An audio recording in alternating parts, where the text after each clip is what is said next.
I'm going to demonstrate hip CARs, hip controlled articular rotations, from a quadruped or crawling base position.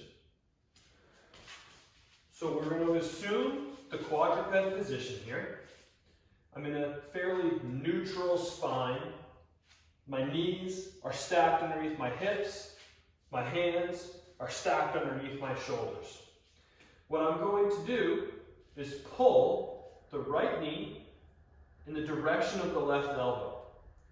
Once I've reached the end of that range of motion at my hip, I'm going to open the hip up to the side here, like so.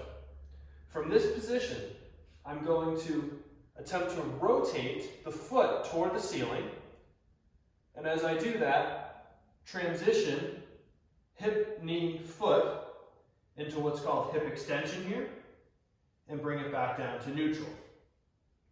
I can then reverse it, where I kick the leg straight up toward the ceiling.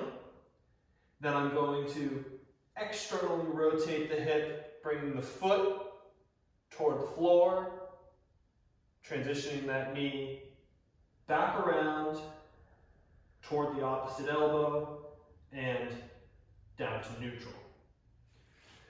Note, as you go through these, to resist help from the torso, which is to say, for example, as we pull the knee in toward the elbow, we're trying not to round forward through the spine. Alternatively, as we move the knee out to the side, hip out to the side, we're trying not to let the torso do the movement. The movement is coming from the hip only. It is quite challenging for people to dissociate movement of hip from spine. So this is one of those times where it's important to be honest with yourself. Pay attention, is the movement happening at the hip?